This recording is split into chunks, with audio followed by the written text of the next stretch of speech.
2023년 랠리를 놓쳐서 아쉬운 분들께 두 번째 기회가 찾아올지도 모르겠습니다. 바로 올해가 미국의 대선이 열리는 해이기 때문인데요. 아마도 민주당에서는 바이든, 그리고 공화당에서는 트럼프가 나올 것 같죠? 미국 대선과 주식의 상관관계가 오늘의 질문입니다.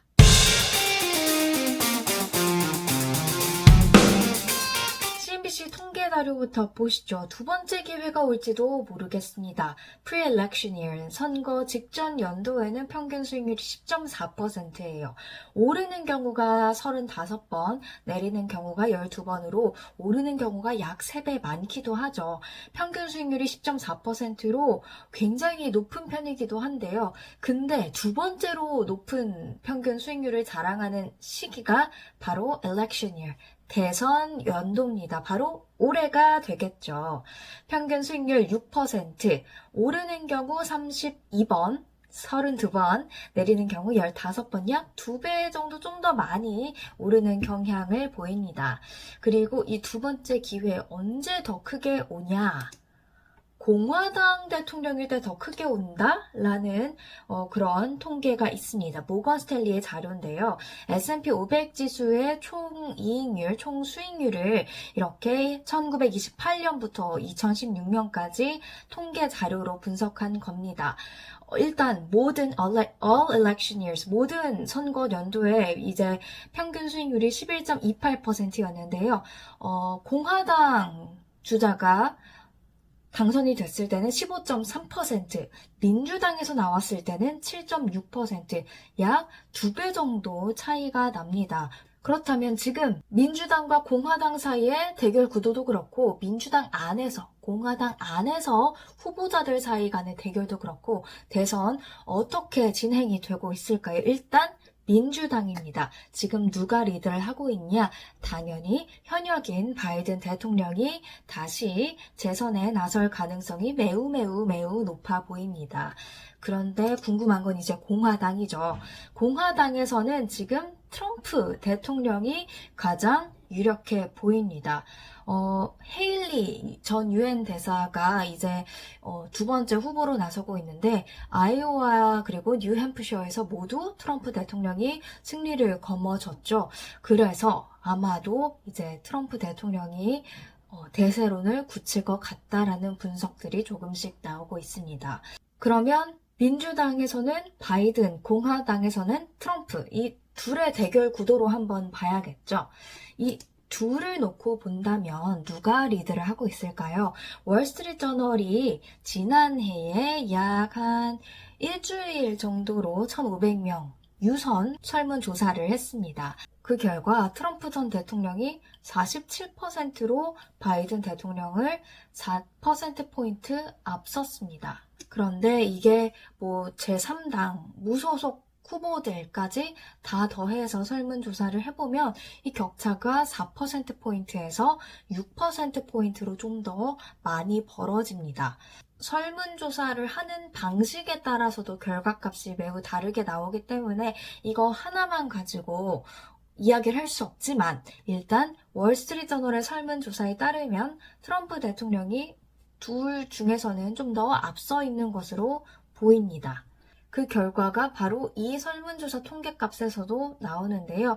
Real Clear Politics에서는 최근에 조사됐던 설문조사 기관에 상관없이 그것들을 다 모아서 통계를 또 압축해서 만들어주는 그런 사이트라고 보시면 돼요. 거기서 이제 트럼프, 바이든을 놓고 설문조사한 모든 것들을 종합해보니까 트럼프가 앞서 있다라는 통계 자료가 나왔습니다. 트럼프가 47.2%, 바이든이 44.3%, 약 3%포인트가량을 트럼프가 앞서 있는 것을 확인할 수가 있죠. 그렇다면 이전 통계들까지 다 봤을 때 대선 연도 수익률, 주식 수익률 나쁘지 않았고 공화당 대통령일 때 더 좋았다. 그런데 지금까지 이뤄진 설문조사를 볼 때 바이든보다는 트럼프가 좀 우세한 상황인 것 같다라고 했을 때 두 번째 기회가 올해 찾아올 수 있지 않을까? 게다가 금리 인하까지 더해진다면 기대해 볼 수 있는 겁니다. 트럼프가 대통령일 때 주식시장 좋기는 했었죠. 역대 대통령 집권기의 주식 수익률을 이렇게 정리해 놓은 숫자들인데 숫자가 좀 작죠. 그런데 여기 맨 아래 보시면 도널드 트럼프 때 다우지수의 총 수익률이 56%였고요. 이를 연간 단위로 환산을 해보면 11.8%였습니다. 다른 대통령들과 비교하면 꽤 높은 수준, 상위 진짜 몇 개 안에 들어가는 그런 수익률을 자랑했다고 볼 수가 있습니다. 일단은 통계상 트럼프가 좀 우세하다라는 여론이 있으니까 트럼프가 만약에 이제 대통령으로서 다시 돌아왔을 때를 저희는 가정하고 이야기를 해볼게요. 트럼프가 돌아온다면 어떤 일들이 있을까요? 은행권 규제가 완화될 것으로 예상이 됩니다. 은행주 지켜볼 필요가 있겠고요. 인플레이션 감축 법안 IRA 추진이 불확실해집니다. 그렇게 되면 관련해서 친환경 에너지주, 전기차 관련주들이 상승 동력을 좀 잃을 수 있지 않을까라는 생각이 들고요. 전통적인 산업을 트럼프 좋아합니다. 즉 화학, 석유, 자동차 그런 것들 기대해 볼 수가 있겠죠. 여기 또 나오지만 전통 에너지 관련 정책, 석유, 화학 그런 것들 기대해 볼 수가 있겠고 친환경에 반대하니까 친환경 에너지 관련주, 태양광, 풍력 이런 것들 좀 힘을 잃을 수 있겠죠. 그리고 트럼프가 주장하는 게 뭐예요? 바로 Make America Great Again. 그거잖아요. 이 Great America에 따른 국방비를 증액할 가능성이 있습니다. 이러면 국방 관련주들, 방위산업주들 관련해서 움직일 수가 있겠죠. 그리고 규제 완화 또 감세 정책을 펼칠 수가 있겠습니다. 기업들에 대한 규제를 좀 완화해주니까 규제를 많이 받고 있던 빅테크 산업 쪽에서의 규제 완화를 기대해 볼 수가 있겠고요. 그리고 감세 정책, 대표적으로 법인세 인하가 있겠죠. 그런 것들 기업들한테 좋은 흐름으로 특히 좀 압박을 받았던 그런 기업들한테 좋은 흐름으로 이어질 수 있을 것 같습니다. M&A 같은 것도 더 활발해질 수가 있겠고요. 그리고 트럼프 하면 생각나는 게 뭐예요? 바로 미중 갈등 격화죠.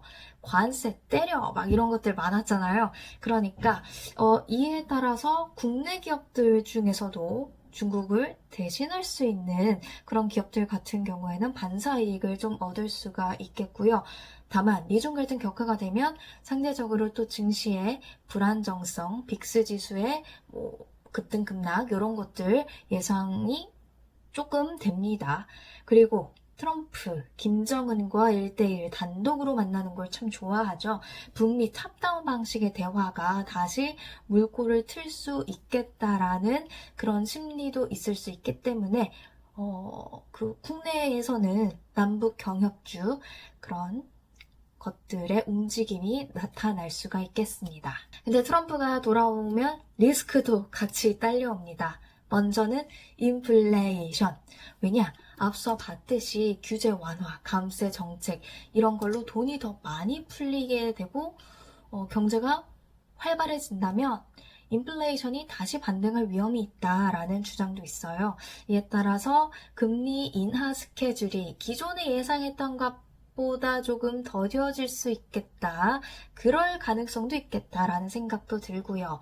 한미일 협력, 바이든 대통령이 나오고 나서 굉장히 공고해지는 듯한 느낌이었는데 다시금 조금 이 결속력이 약해질 수 있겠다라는 생각도 듭니다. 이에 따른 증시 움직임도 있겠죠.